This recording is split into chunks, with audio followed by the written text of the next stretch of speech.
नमस्कार भीली भाइयों, आज फिर से उपस्थित हैं आपके लिए एक आईआरसीटीसी के नए अपडेट्स को लेकर।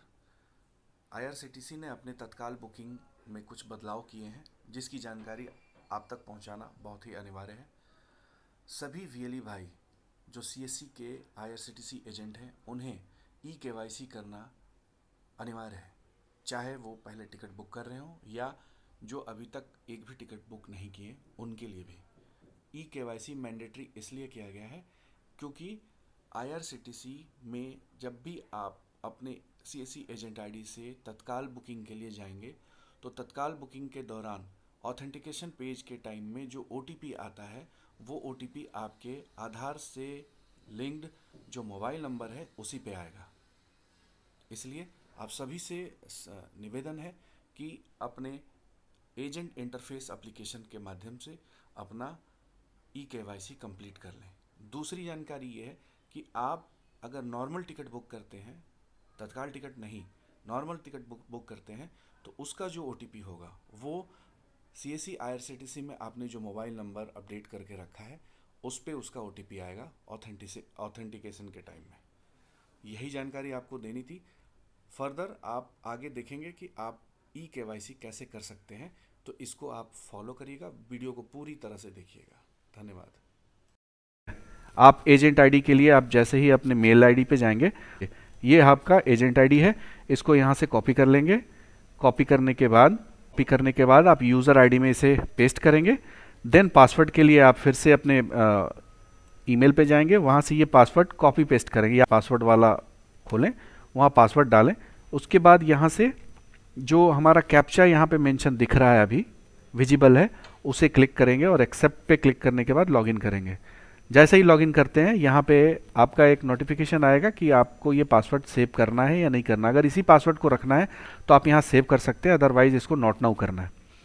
अब ये आपका एजेंट इंटरफेस खुल गया। सबसे बड़ा सवाल है कि क्या हमारा सिर्फ एक्टिवेशन ही लास्ट ऑप्शन है, लास्ट प्रोसेस है टिकट बुक करने के लिए? तो नहीं, इसके बाद हमें अपना ई-केवाईसी करना होता है। फर्स्ट टाइम जब भी आपको आईडी मिलती है तो हमें एक्टिवेशन के साथ साथ ई-केवाईसी भी करना होता है। उसके लिए हम जो पहला ऑप्शन यहाँ दिख रहा है, आधार अपडेट प्रोफाइल ऑफ सब एजेंट, यहाँ पे लिखा होगा पहला ऑप्शन एजेंट इंटरफेस में लॉगिन करने के बाद अपडेट प्रोफाइल ऑफ सब एजेंट। यहाँ पे नीचे जब आएंगे तो दिखेगा आधार बेस्ड ई-केवाईसी।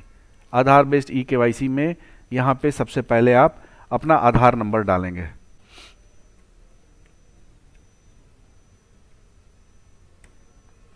आधार नंबर मेंशन करने के बाद फर्स्ट नेम, आपका अगर कोई नाम है आधार के हिसाब से फर्स्ट नेम में, तो वो फर्स्ट नेम डालेंगे।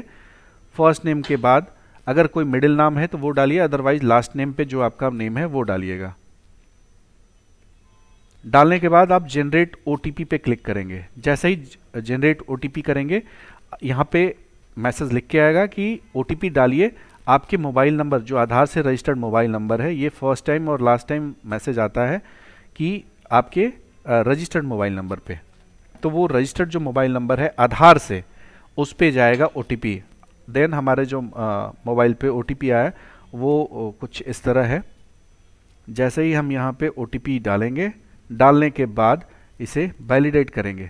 वैलिडेट करने के बाद देखिए आपके पास आ जाएगा e-KYC update is successfully against Aadhaar number.